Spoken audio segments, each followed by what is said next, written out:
Hey, MBA hopefuls, we are on the air with MBA Waves, your weekly vidcast talking all things business and education.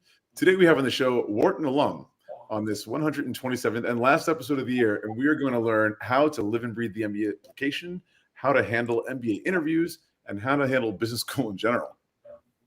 Now's a good time to remind you to like us on the bottom of this episode if you like it today, and to subscribe to our channel to stay on top of all the great content we're giving you, putting you in touch with lots of top business schools all around the world.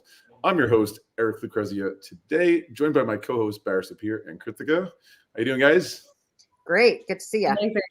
You too. And today, of course, we are joined by Patrick Prōmmel. How you doing, Patrick? Hey, everyone. Thanks for having me. Appreciate it. Excited to be on. Yeah.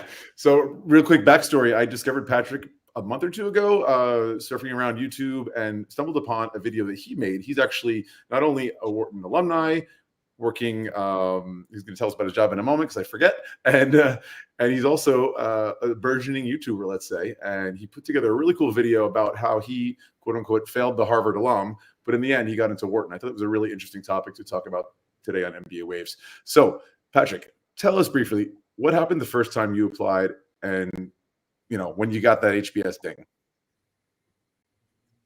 So yeah, I applied to a bunch of business schools a few years. It's been a little bit of time now, but applied to a bunch of business schools all at the same time. I didn't want to do multiple rounds. I didn't want to do multiple years. It was I was like, I'm going to business school now. That's what, right? It's happening. Yeah.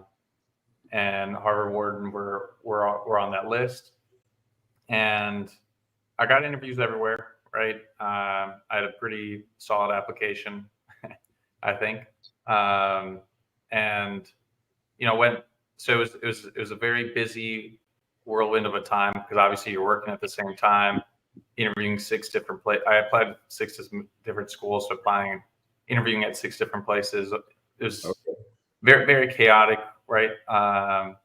And it's a lot. Yeah, it's a lot. But in the end, right, I think it was worth it, because then I did all round 1. I could enjoy my Christmas and New Year's while I just kind of waited for decisions to kind of come in. But how much did you really enjoy Christmas, stressing over if you were admitted or not? Well, at that point, it's kind of like you're sitting on the train, right? You can't do much. You're just waiting. So yeah, if I had to do more, I'm sure I would have been stressing a lot. But in the end, I ended up at Wharton and Lauder, the double degree program. And couldn't have been happier. That was the dream program from the start, and I'm where I am today now because of it. So fantastic. And where is that? Because sorry, Bara, I didn't mean to interrupt you, because I actually forgot where you're working right now in your introduction. Why don't you tell us what you're doing right now? Yeah, so I'm a director of technology and integrations at a home services roll-up, or aggregator. There's lots of different words for it, but essentially, we acquire home services companies across the country and we integrate them together into one larger platform. And it's been growing great. It's, tripled in size since I joined. It was very much a very young startup. The company itself is just 3 years old. So I've been here like half the time. And it was from very young, very informal startup to now, developing all that kind of the HR practices of a larger organization. So have seen it grow tremendously. And obviously I learned a lot about home services and that whole industry as well. Fantastic. Well, what I was going to ask about was, and we're going to be getting into your Wharton and the whole application process and what you went through both logistically and emotionally, but I'm curious if there was any difference between applying to business school and undergrad. Like, where did you go to school undergrad, and what was that process? If you could just touch upon that. Yeah. So I went to the University of Maryland, College Park undergrad, and before I did a year at University of Maryland, Baltimore County before that. Very different experiences. In high school, I was a terrible high school student, right? Like very, very bad grades. I think I was applying to a few schools just because they had good football teams. Like, never did any research on anything, right? Was just kind of go with the flow. we'll see where life takes me, sort of thing. I went to the University of Maryland, Baltimore County, because that's where I had like family nearby. Good school, but nothing crazy, kind of a commuter school. Did enjoy my time there, but I realized when I got there, I was like, I think I want to do more than this. I don't want to be and I don't want to necessarily be here forever, because you could kind of tell, right? Like everything was based around the community, but I wanted to go to different cities. I wanted to expand my career choices, etc. So I, worked hard to get good grades, transferred to University of Maryland, and rest of the stories from there. But yeah, for undergrad, there wasn't really an interview process. It was just an application, right? Because it was applying to largely these larger state schools. Because I wanted that U.S. traditional experience. I come from South America, born and raised there, so I was an international student. Yeah, no interviews, right? Just applications, send in your essays in that sense. And then for the MBA application, very different, right? You need to come in with a lot of work experience, right? There's obviously the interview process, which we can talk about. A lot more essays, a lot more like short answers, right? So a lot more professional. The whole thing I would describe as a lot more professional. Looking back now, I haven't applied to undergrad in a long time, but I believe it's a lot more professional now than it used to be as well, right? I believe there are consultants now for undergrad applications too. It's a lot more competitive, I'm sure, with how more globalized the world is now. But so I'm sure they're a lot more similar today, especially maybe with like for Ivy League schools, but at the time, very different. So the MBA applications were a brand new process for me in all senses. There were probably admissions consultants when you were applying to school, but you probably didn't know about them. Yeah, because the field has been around for decades, right? But it's not something but I do believe you're correct in saying that it's probably become more professional, and that the ecosystem is like, you go to these conferences like NACAC and IECA or HECA, which are the organizations that have these admissions consultants, and some of them are like thousands of people. I mean, it's a big industry right now. So yeah, for sure. So Patrick, I wanted to talk to you, understand more about what are some of the biggest changes that happened to you when you were applying the second time round for your MBA applications? Yeah, I think compared to my undergrad, right? I think the difference was, the growth, having a growth mindset and a little more ambition. In undergrad, I was probably still, my mental front lobe and all that was probably still not fully developed. But I remember looking at the SAT, being told to, take an SAT prep course or ACT one or whatever it was. And I naively thought, I was like, hey, I can't improve my test score, right? Like, you can't study for these tests if it's essentially IQ tests, right? Like, my score is going to be my score. I can't improve it. So I took it once and I was like, that's it. I'll apply to schools with what I have. But for the second round for MBA applications, I developed, my growth mindset between now and then, and I look at I took the GRE, you take a practice test and you're like, that score is not going to get me to the school I want to go to. I need to take this again. And having the mindset of, I can improve on that score, right? So I spent a lot of time studying, practicing, et cetera, to get the scores I needed to get in. But I think that applied to every other aspect of the application as well: interviews, essays, developing the career, opportunities I needed to measure up for the schools as well. So I think the growth mindset was like the big change, which is, it's a big change, obviously, when you're applying to undergrads, you're 16, 17 years old. And when you're applying to MBA programs, you're 25, 26, right? So it's big change. So, but if I could sum it up, the growth mindset's the big thing. You hit the nail on the head when you said that, these IQ tests you really can't study for. But that's the difference, for the GMAT, the GRE, these are tests you can study and train for. So that's the good news. And that I think you should spend as much time as you need to get the score that you're targeting for the schools that you're targeting, right? And clearly there's a big boost in maturity from high school to applying for MBA programs. So that's a big difference as well. And it's interesting to hear the journey that you took. Also, I mean, your English is perfect. I think you might have done an American school. Is it in Bolivia? Is that where you come from? Yeah, I was born and raised in La Paz. My family goes back there generations. But yeah, for my parents went to the American school. I went to the American school. I have an American stepdad now, so very, very much in the American cultural sphere, right? So I attribute my accent to a lot of things. Also liking like American music and watching movies and all that. So yeah. Everyone has an American accent since Netflix came out. Since Netflix went online, streaming services. But yeah, I mean, that's also an interesting thing. We did an episode on MBA Waves a couple of weeks ago about leveraging your diversity, and clearly coming from Bolivia is not, like, let's say, the most overrepresented pool of candidates in the MBA world. So that helps as well. I guess you talk about diversity scholarships as well. And I think you mentioned in one of your videos that you managed to get a couple of great scholarships. That really helps, because this is an expensive investment. yeah, no, for sure. I think the Bolivia piece definitely helps, right? I definitely don't sound international or diverse in that sense, but still most of my life spent in Bolivia, and heritage, going back generations as well.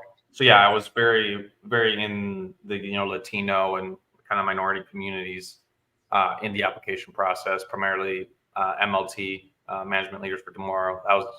That was very big for me. Still friends with a lot of people from the program, and for the scholarships and whatnot, I think the biggest place where that played a factor in was for Lauder program at Wharton. So you had to come in knowing a second language, being decently well traveled, or having international experiences, which I had professionally, aside from having grown up in Bolivia, but also fluent in Spanish,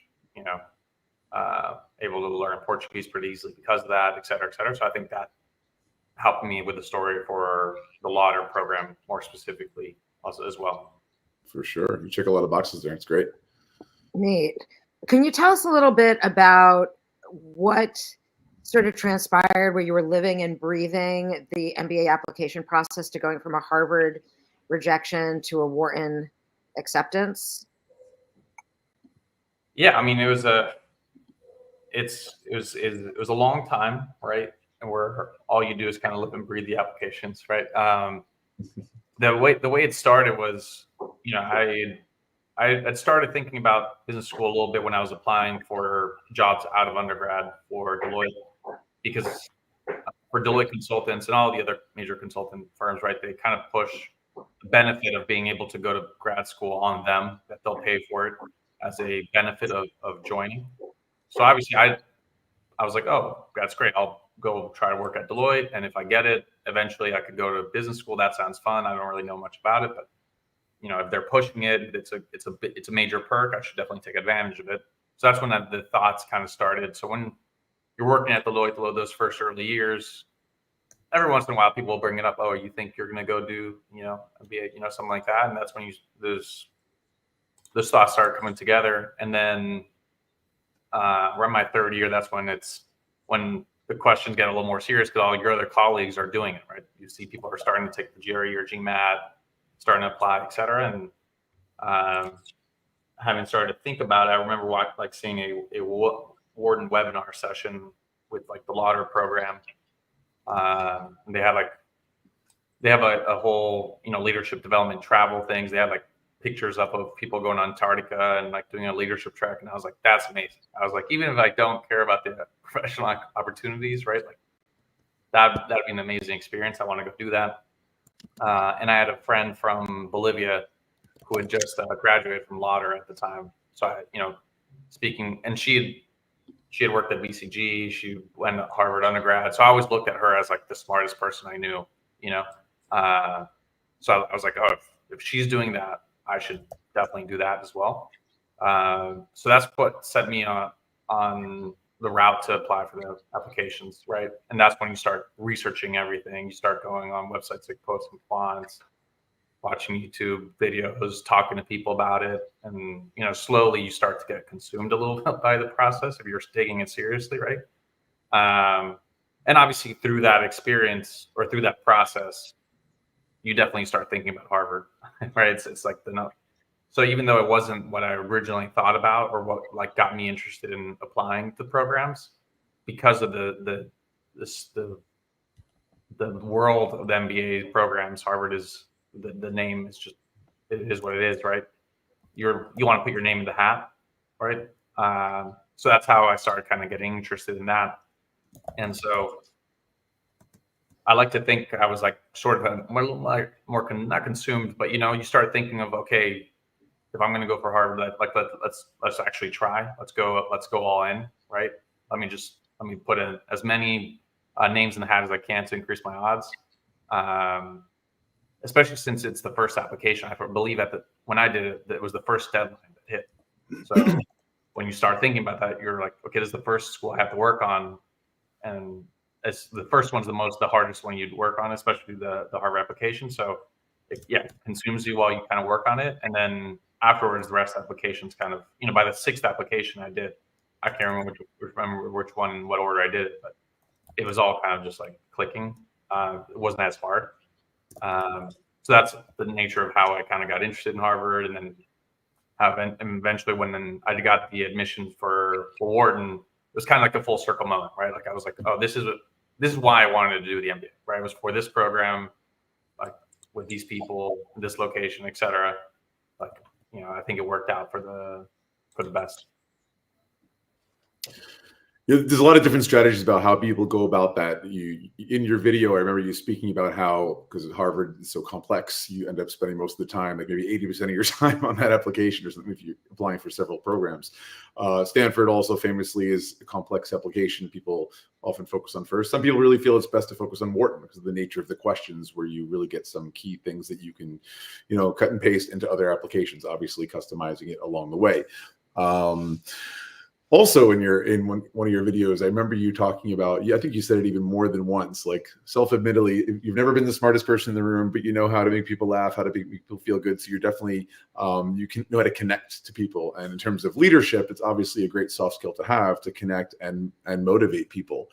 And I'm wondering, at what point did you feel that you lost track of what you were doing in some way? You mentioned in your video, what I mean is, you spoke about showing up at the Harvard interview and perhaps you got into too much of a casual mode. And you feel that's what maybe was the ding in your interview with HBS. Please share. Yeah, it could be, right. I don't know. They won't tell you, right? Right. So to this day, I don't know what exactly was the reason. It could be many. My takeaway, right, from my overthinking was that, it was maybe the way I kind of showed up to some of those, because from my experience with professional interviews in the past, which were primarily for consulting, it's what they call the airport test, right? Which is primarily like, can I sit next to this person at the airport and be okay? Or also, can I sell in the consulting industry? You are the product. So at the end of the day, they just want to know, can they put you in front of a client and charge them money to hang out with you, right? So it's can you pass that test? Which obviously you have to prove some sort of intelligence and value add professionally, but also, right, like if you're stuck at the airport and you're working together or working in the office till midnight, like, will you enjoy working with this person? So I think that's where the personal elements kind of come in a lot. And I, like I said, there's obviously a ton of people, like at Maryland, I remember going to these interviews in the waiting rooms. There are some people that, probably a lot smarter than you, but they probably like don't speak English as well, or they're not very personable. And like in a consulting industry where like your job is to talk to a client the whole time, right? That can be very different from maybe a coding job or some back office job where you're not have to communicate with the client as much. But anyways, I took that approach maybe to the interviews for the MBA program as well, right? I believe that most of the the professional aspects of the application were taken in essays and the GRE scores, right? Like, hey, you know I'm intelligent, I got a good score, you see my professional background, now is the time to maybe show a little bit more personality. Especially with the hard one, I remember it being kind of intense, right? Everyone's very nervous when they're sitting in the room, everyone's kind of waiting to be called on, right, one by one for their interview. You're all kind of chit chat, small talking, but like I almost felt like no one would really care, right? Because it's like you're small talking, but in their heads they're just like, I have 10 minutes before my interview, right? Like, so I kind of I probably went too far on the other end where I was like trying to make everybody laugh or like make light of the situation, almost like, be friendly with everybody, which was helpful. I made some, connections up from just those couple hours we're there on campus together. But you go into the interview and instead of being ready to push hey, I'm professional, I'm ready to provide, like, to be a part of the classroom experience, especially the case method where everyone you have to talk very succinctly and quickly in class, right? I probably wasn't the best at that. So I also remember me playing some of my answers a little down, right? So I remember, for example, I had spent a summer in Italy, and I got an internship at the World Food Program while I was there. So it's not like I got the internship and then went to Italy. I went to Italy, started taking courses, and then through meeting people and stuff like that, I managed to get this internship, which I could play as, hey, that's proof of me being able to go to a random country without knowing the language and pushing forward and getting integrating myself and pushing a professional agenda, et cetera. I could have pushed that kind of star thing, and then instead I was like, oh no, it's just a friend I made, and casually I managed to get the internship, and no big deal, right? Like, that was, when I look back, I'm like, that was a very poor way to answer that question, right? I should have really kind of maybe over exaggerated how like amazing of an experience it was, right? So just examples like that. I did that like 1 or 2 times other than that Italy example. So give me 3 strikes on that. Ma parli italiano adesso, no? Well, No, I love that image you painted of like the waiting area to be called in. It made me think of like a maternity lounge and all the dads are waiting to congratulations. But that said, with this kind of intro of the interview, I just wanted to ask you what role do you feel the interview plays in the application process, I should say? So it's funny because when we talk about the Wharton one, right, or at the time when I applied, maybe it's changed a little bit since then, you'd probably be more familiar. But it was, it's the team exercise, and then it's like a 5-minute, one-on-one interview with a current student. At least from once we got in, they kind of explained that the one-on-one with the student actually doesn't matter.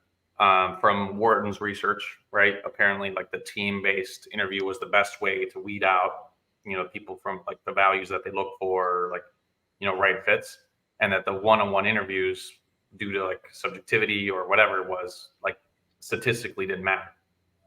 So they had added the one-on-one component because students were asking for it, right? So it's like, imagine like you'd go to the team-based interview and you wouldn't have a chance to kind of prove yourself, right? Like, you just do the team exercise and then all of a sudden they're like, all right, thanks for coming. And then you get an admission or decline, right? So again, this is what I heard. You guys probably maybe know more, right? But they just added that one-on-one component to appease you, to like give you the sense of mind that you got, the 5-10 minutes to give your piece, right? So when you think about it like that, it's almost like the interview process from Warren's perspective in that part doesn't matter, right? That one-on-one, right? They've almost already made the decision before that piece. Other schools might be different. In my opinion, it's very tough, right? 50-50, especially now that I've been on the hiring side of the table professionally, right? There's people that interview very well, right? And then they get in the job, and then they don't live up to what they look like in the interview process. So I would say it's one component. It's not a very it's not the most objective way to measure a candidate and their fit. I think the bit where it's probably most applicable is the airplane test, right? You want to know, can they speak English properly? Can I hang out with them for a little bit? Can they small talk, right? At the end, if someone can't small talk for like 15, 20 minutes, like that might be a no-no, right? It's just a basic skills. But I wouldn't, if I ran like a business school, I would still have an interview for maybe that airplane test or like small culture fit, but it wouldn't be a major component, I think. But I don't know. Right? I don't run a school, so I'm interested. Is that what you asked for the Wharton interview too? About the team-based versus the one-on-one component? It's definitely part of it. Yeah. Yeah. I know it's kind of interesting because it's one of the few schools that does it, and it simulates what it feels like in the B school classroom, is what they say. Yeah. But there is like a lot of mystery around it as well, because everyone's very worried about how do you prep for it. Like, where do I find similar candidates who are going to like possibly be coming and being at the table in the team-based discussion. So what would your advice be for prepping for such a team-based discussion? I mean, the best thing, I had a mock interview for the team-based discussion. So essentially they put, 6 of, random people that had also gotten Wharton interviews, and they just like went through an exercise in the same fashion, right? Like, I can't remember what the time limit, right? You guys have 45 minutes. This is the prompt, go, right? Plus like a few like notes on, a good tip was giving us notes on like the different roles, right? Someone should be a note taker. Someone should be like the timekeeper, right? Like a few like small roles like that that help contribute to the process. But overall, just like having pretended to be in the role and simulate it once, I think was enough. Because at the end of the day, those team-based interviews, like the Wharton one, they weren't looking for who had the right answer, right? I remember there were a few people that went into the interview that were like in my interview section, right? Who had come with like a binder, like with like 20 ideas on the prompt, and they were ready to they wanted their idea to win, et cetera, right? I didn't go in with anything. Right, like I had one idea. I remember, I think, having for like the prompt, which was like I wanted one guest speaker. I think it was like plan the inauguration of a certain building at Wharton, right? So I was like, this is gonna be a guest speaker. I was like that. I can't remember who it was, some famous Wharton alumni. That's gonna be my contribution, and that was it. That's all I prepped for. But where I did come in ready was like knowing, okay, if there's no timekeeper, I should be the timekeeper, right? If there's no note taker, I should be a note taker, or I should be calling on people to be the note keeper, right? And then trying to be inclusive, et cetera, et cetera. So it's not about content or intelligence. It's just more about being comfortable in that situation so that you can be confident with your interactions with others. Yeah, seems like a mini leadership drill. Yeah, no, exactly. And then I think with interviews, right? From professional experience, like having them prove that they can do the job, right? If you will, with like a case study or provide, like, what would you solve in this situation? That's like a great way to do it. So I think, with Wharton, they want to simulate, like you're saying, this is what the classroom is going to be like. Can we see if this student can live up to that, or live in that environment consistently and confidently? Did you find, like, it's super interesting because you're talking about growth mindset, right? That you had acquired sometime between high school or college, maybe between college and your work. Like at some point you acquired growth mindset, which is totally a teachable thing. But what would you say you learned about yourself specifically in the interview process? Like you were talking about, in retrospect, maybe you should have drummed yourself up more, but obviously you also need to be somewhat humble, right? Because you can't go overboard and talk about how amazing you are and what you've done has been. So what did you learn about even right after and then just over time from the interview process?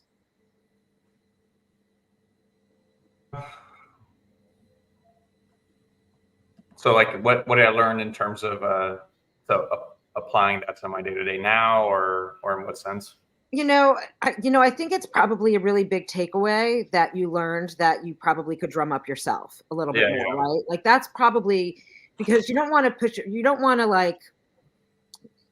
plateau yourself so much that people aren't super impressed, but at the same time, you probably were trying to compensate and not drum yourself up so much, right? So are there any other takeaways that you feel that you got from the process? In any arena. Yeah. Open. I think that was the big one. That was the biggest one. But again, with no feedback, no one told me this, right? Right. The interviewers didn't say, "Hey, this is where you messed up," or whatever it was.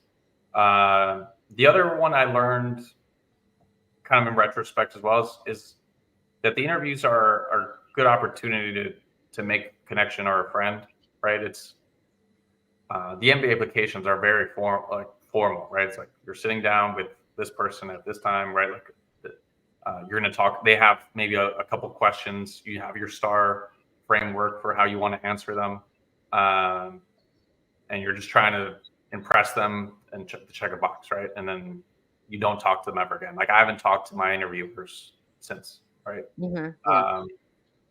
Now, with my experiences as having been a student, now an alumni, et cetera, I would have looked at those as an opportunity to make like a personal and professional connection, right? So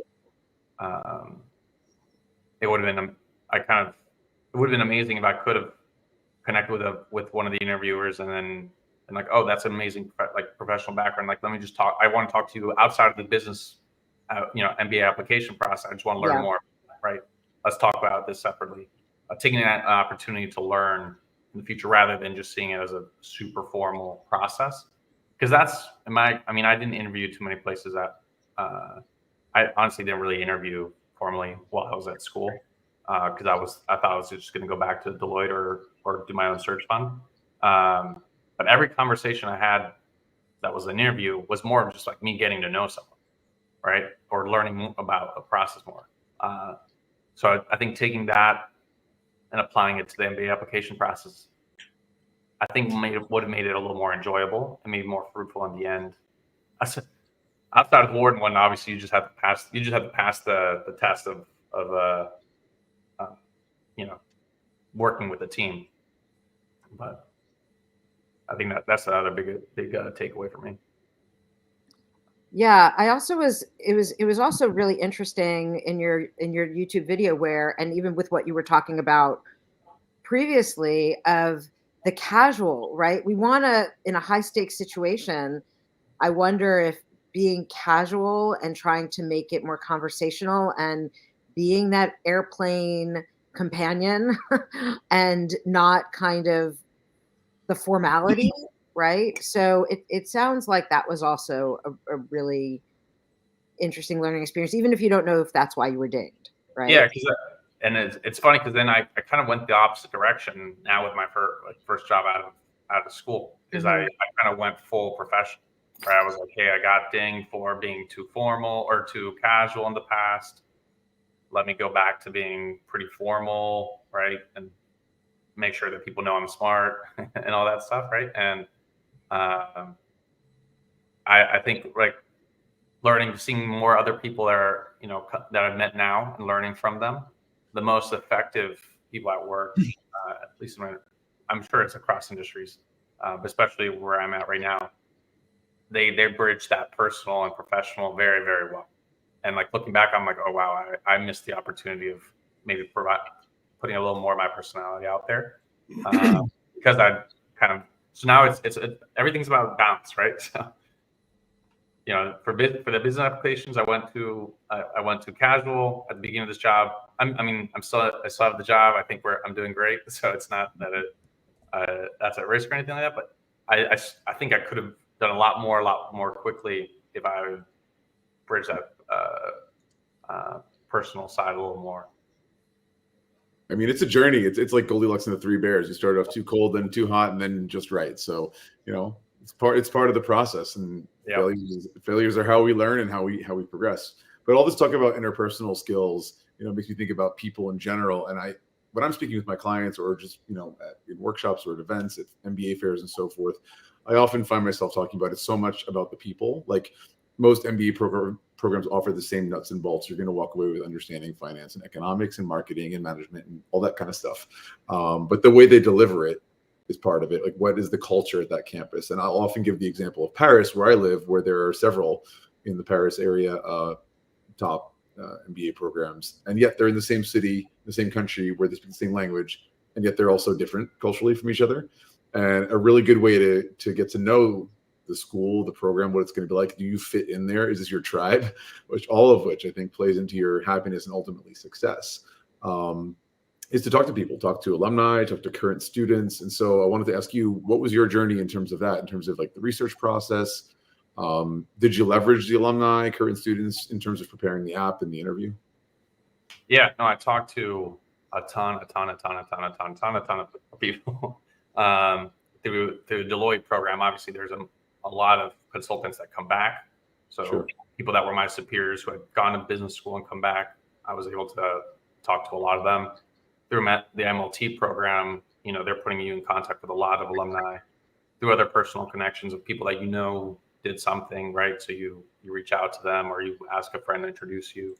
So I mean, for each school, I easily talked to 10 people, 10 current students or alumni, right?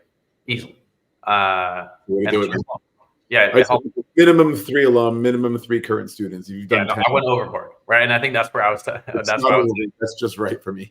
I think that's where I was saying, I was like, yeah, living and breathing, right? Because almost every conversation I had was about the MBA or was with an MBA, right? Like, so that's where I think I was like kind of living and breathing things. And then, I think I did get a good perspective for each school. All subjective, right? Like, I couldn't make a call on which one's better or worse for everybody, or like for whatever other factors, but subjective, just gut feelings, right? You'd be like, oh, I like these people, right? Everyone I've talked to here has been awesome. I'm going to enjoy that. Or I don't know, like, right, the conversations haven't been that great. They always felt a little forced. And obviously the personal, it's kind of tough because each person brings their own personality and they're not representative. Just like I'm not representative of every Wharton person, right? Or a lot of person. But that's why I think I talked to 10 people, because I was like, let me just get a good average. Let me try to put this, scientific method out there. And you're hitting it on the head. I mean, there's always don't let one person like be the one that defines what the institution is about, right? It's not this the single story challenge, right? Yeah. No, I went to a Deloitte. Deloitte has a conference or maybe I'm not sure if they still do after the COVID, but at the time they had a conference at Deloitte University for MBA programs. So all the admissions counselors or representatives, right, would fly to Dallas and just meet with Deloitters, right? So it's kind of crazy. You had like 300 Deloitte people all just meeting. And I hated the MBA, the warden. The warden, like representative, I can't remember what her role was. She was awful, at least with me personally. I was like, I can't stand her. Like, of all the people I've met, right, I was like, she's left the worst impression. And so I kind of left with like a bad taste in my mouth. I was like, hey, maybe Wharton kind of sucks. I don't want to go. Maybe that's not where I want to be.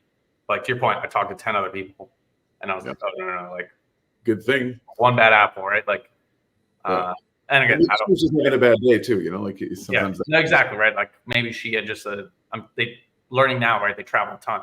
I'm sure she probably woke up at 3 a.m. that day to fly to be there. So difficult, but yeah. So that's where I think talking to a lot of people help. You mentioned MLT at MBA Waves. We know and love them. We've had them on the show a month or so ago, 2 months ago. Interesting that because you benefited as a Latino, but you applied as an international student. So I didn't know that they could help people from Bolivia. So I have a green card. So I'm a permanent resident. So yeah, I think other international students can apply because you need to be a citizen or a permanent resident. You worked it. It's good. I threaded the needle. It's kind of crazy. Yeah. You also mentioned a lot of people coming back to Deloitte. Do you find that most people at Deloitte, after doing their MBA, come back to Deloitte or go on somewhere else? It depends. I think a lot of people try not to go back, not because they don't want to, but that's what the MBA is for, right? It's an opportunity for you to branch yourself out there, try something new, try new internships, etc. And then a lot of people, you know, maybe go test something out, test the waters, and then they don't like it as much, right? And then they go back, or they don't find an offer that's as financially rewarding, right? Especially if you're sponsored, right? To go back to. I had all intents and purposes to go back. Like, I didn't interview, right? Like, they would send out like, hey, meet with whatever, like, you know, interview happy hour, or send in. I never submitted my resume to the Wharton like resume bank. In my head, I was like, hey, I'm going back. I'm either going back and getting my loans paid for, or I'm doing something entrepreneurial on my own. So that was my mindset, right? Maybe not the best mindset to have, right? And then I ended up not going back because through my trying to do something in the search fund world, I've been connected to an alumni of the Wharton program where a friend of mine from undergrad worked. And, you know, what started as an informational interview or coffee chat, right, of just wanting to learn more about the industry, you know, turned into, hey, you should come work here. And that's where I am today, you know. Awesome. Yeah. And Patrick, like one thing you said, stayed with me in the video actually, that you were able to identify your strengths the second time round when you applied. And what other strengths helped you to manage the very tough MBA program as well as the Lauder program together? What, like, trends is it for the application compared to my Your undergrad? Or? Sorry, your strengths that you had, like for example, you said that you were very good at connecting with people. Oh yeah. And Strengths. Sorry. Yeah. Yeah. I think the strengths I had to leverage, right? That's the question. Mhm. I think the consulting background is interesting. It's overrepresented, right, in the application process. But it does help that you have all these like people that you can talk to, knowing a lot of industries very well. So having that perspective and being fluent in business, right, help rather than coming from an engineering background, for example, where you don't know anything about business. So I think it placed me more at ease. So I think that was a strength. So I could communicate and align myself with a lot of the interviewers or people I met, because even if I was familiar with something in their industry, because I've worked in a consulting project case on it, right? Or I've directly worked at their client, for example, right? So the number of experiences I had for my years of work experience were very high, which creates an opportunity to connect, right? Like, I've been stationed in the Midwest, projects in the government sector, healthcare, payments, finance, etc. So I meet someone from the Midwest. Oh, I was in Ohio for a lot of time, right? Like, let's talk about that. Oh, you worked in government? I worked in government. Oh, you worked in healthcare? I did this one thing with the healthcare here. So I had a lot of opportunities to connect with people. I think that was a major, major strength. I think another strength, right, is obviously the international experience, multiple languages, the experiences of, Bolivia. I'd interned in Europe twice, so I was connected there.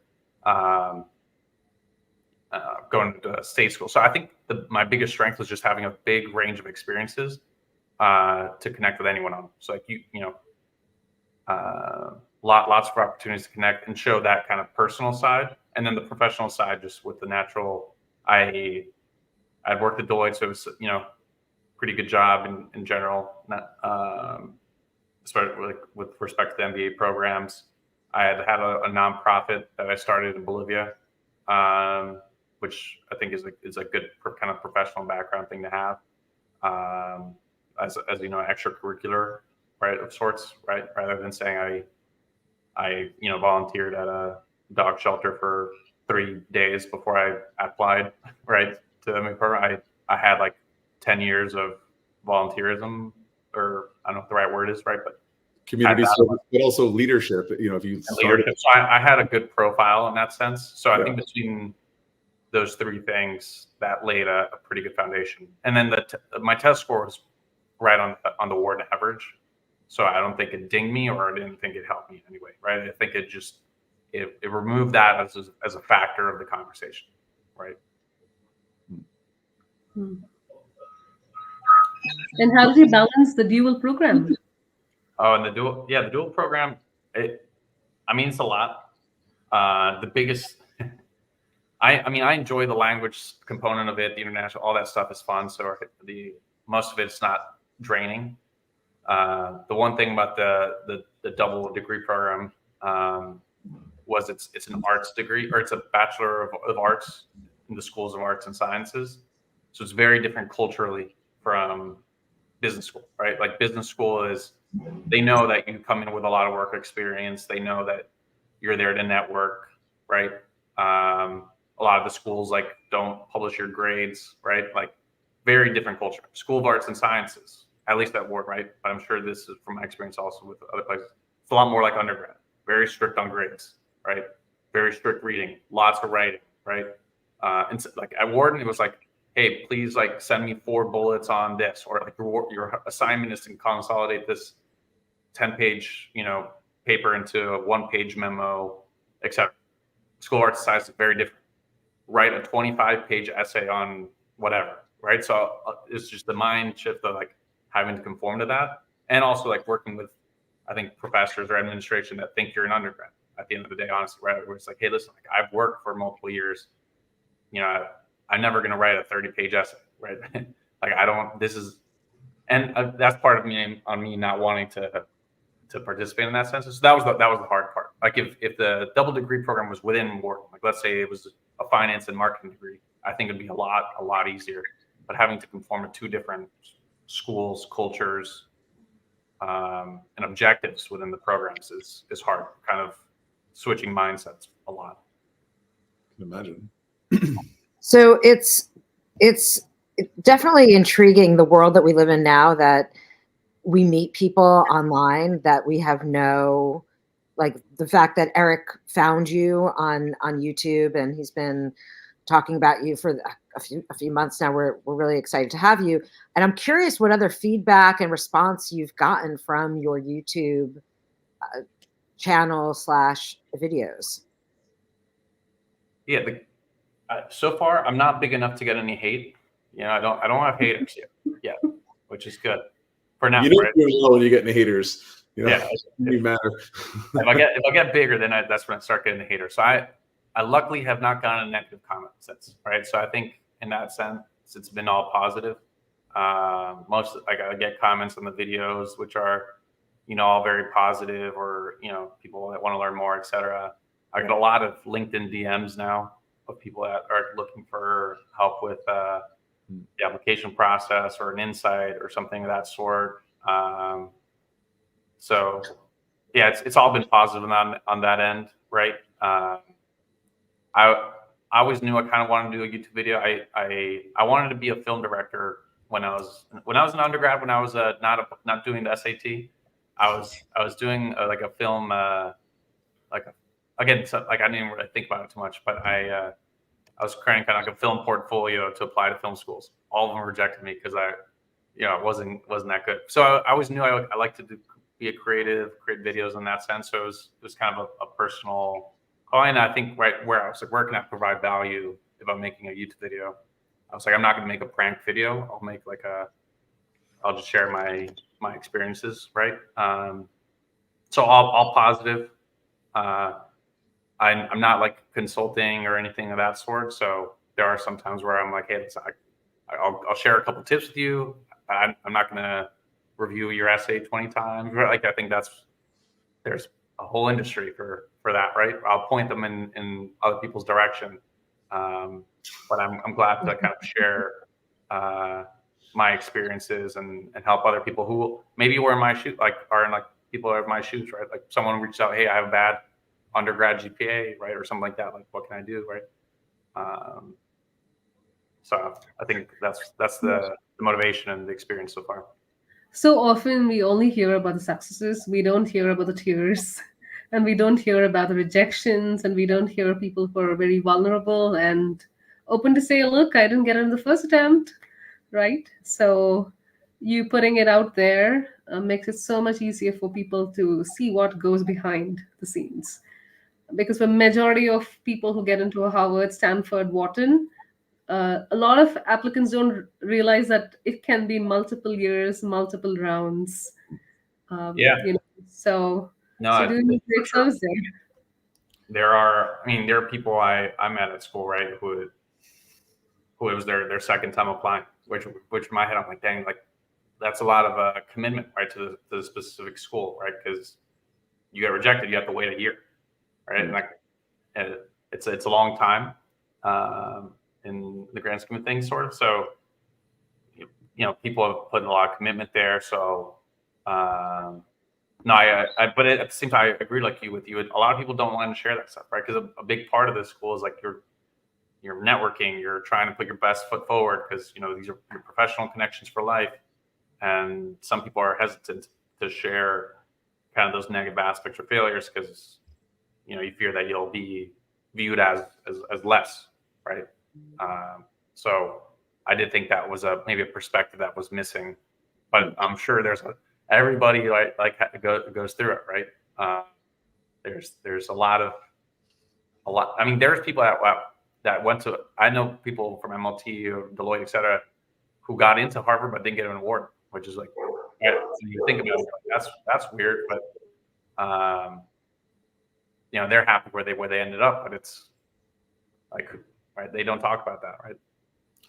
Well, Patrick, you didn't make it as a Pedro Almodovar, but maybe you'll be the next Mike Bloomberg, or maybe you have a future in admissions consulting as well. And speaking of that, another one of your other videos on YouTube I saw that was really interesting to watch. You said like one of the best kept secrets is that so many people use admissions consultants, particularly in top 10 schools like Harvard, Wharton, Stanford. You said something like upwards of 40% of people you've talked to use admissions consultants, and yet it's like taboo to talk about still.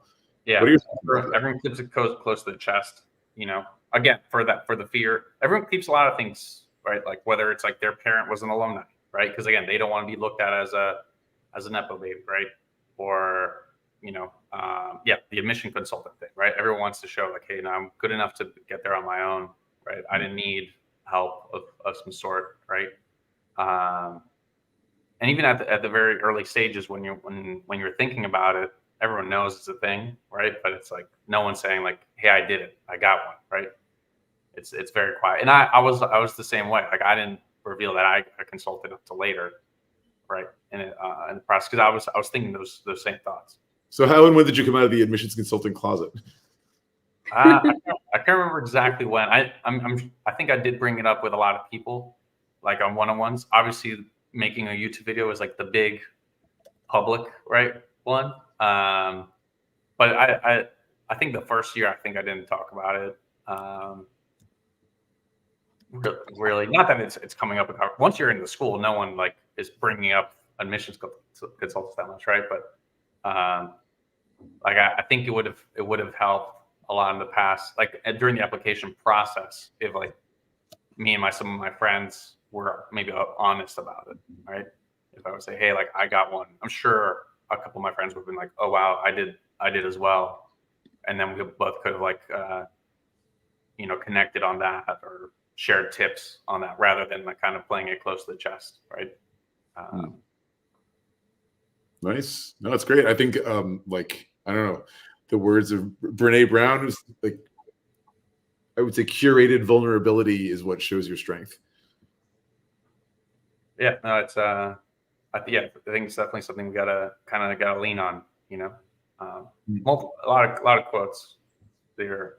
I think there's also that one on Game of Thrones where it's like, wear your weaknesses as a shield, or I can't remember exactly what it was, but you got to be public with them so no one can use them against you. All right, if you want to think about that from that perspective as well. So yeah, lots of good reason there. So you're a couple of years out of Wharton now. When did you graduate? Was it 3 years ago? 2022. So like a year and a half.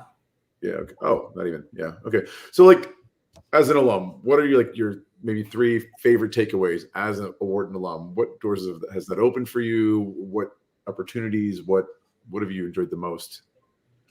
Is it worth it? Yeah, no, I think it's worth it. I think the first and foremost is the network, right? I think it's the the world's so big, right?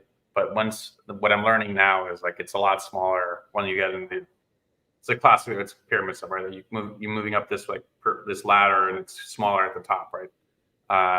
So aligning yourself there is big, right? If you care for the professional aspects of it, right? A lot of opportunities as you get further down the line are less professional in nature, right? They're not as, it's not like you're recruiting for a consulting job a year and a half or an MBA application that's formal, right? A lot in the future is your networks, who you know, what your experiences, et cetera. So for the networking side, I've seen it firsthand. Like it definitely plays a big part. You got to put a lot of effort into it, but it's a big piece that helps out. It makes life easier. Not saying that you couldn't access these networks without a degree, right? But it makes your life easier. It lends that network to come at you with more chance and more luck, right? I think that's the first and biggest thing. Second, I think is kind of a little more confidence, right? You walk in a room, you say you're a Wharton grad, puts a little more, gravitas behind you. Even though like we shouldn't lean, I think, on our labels, right? But we're human at the end of the day, right? We're going to look for small things to kind of help stereotype, if you will, right? So it's like, hey, I'm worrying about a stereotype. Oh, he's smart. Even though sometimes it's like, oh, he's very smart at finance, where that's not necessarily my biggest strength compared to someone else, right? Compared to like a banker or something, right? I think those are the 2 big ones, and obviously the third was just the personal and most important, right? Personal connection. I made friends for life there, right? Like 2 of the best years of my life from the people I've met. Even if it lends itself to no professional benefit whatsoever, right? They're just people that I know, I enjoy. They're just spending time with them. I'd like them at my wedding. I'd like to hang out with them. Whatever it is, I think I went to London with my fiance for a week just for vacation. We had planned it to just be just us, right? Just us, little hangout, little romantic trip, and every day we met up with someone from Wharton for dinner. Like it was right, it was on plan. And so again, none of that was professional in nature. We weren't hanging out like, oh, let me go talk to this person because I want to, see Is about she still your fiance? What? Is she still going to marry you? Yeah. No, she enjoyed it too. She made a lot of friends there as well, right? So there are friends. But yeah, it was amazing, right? Like now I go to a different city and like I can reach out to friends to show me around or whatever. It has been amazing. Global network is great. Listen, yeah. we're about an hour in. We got to wrap it up pretty soon. But this has been great. You're talking about like some of the advantages and so on, and like the clout that it gives you. Saying I'm an Wharton alum and so forth. But there's the humility side of it too. And I've interviewed loads of alumni and what some of the greatest things they've got out of their programs. And 2 themes that come up a lot are empathy and humility. Nobody likes an arrogant jerk or people who mistreat other people. So yeah, I think that speaks a lot, and I think that's what you're trying to say as well, balancing that. But just while we have a last minute or 2, what advice would you give for any MBA hopefuls out there hoping to get into Wharton, Harvard, Stanford, any other top school? Yeah, say I'm lean into it, right? Make the best of the process. I think one of the videos I kind of shared, it was a lot of life or at work, at profession, you're trying to do 80-20, right? What's the minimum amount? Like what's the 20% of effort I could put in for 80% of the results? An MBA application is not that, right? It's 100 out of 100. You want to put in 100% of the effort so you get the best result. And and not necessarily like to get into the school that you want, obviously, but also to improve yourself, right? Like you're through that process, I really refined my professional. I can talk about my professional experiences at Deloitte a lot better now because I wrote tons of essays on it, right? So it's made me better in that sense, right? It like all the essays of where do I want to go in life? What do I want to achieve, right? Where do I see myself 5, 10, 20 years from now, right? Like all those things, it helps refine, even though they can change, right? But fully thinking about those, making connections, right? All the people I've talked to, like I said, from these schools to learn more about them, right? It was a great opportunity just to learn more about different industries, job opportunities, career paths, et cetera. So it's just a tremendous opportunity to grow personally and professionally, even before you get into school. So I think it's like put in 100 out of 100%, Love it. Guys, I think we're going to wrap it there. This has been awesome. Thank you so much, Patrick. Thank you, Bara and Krithika, as always.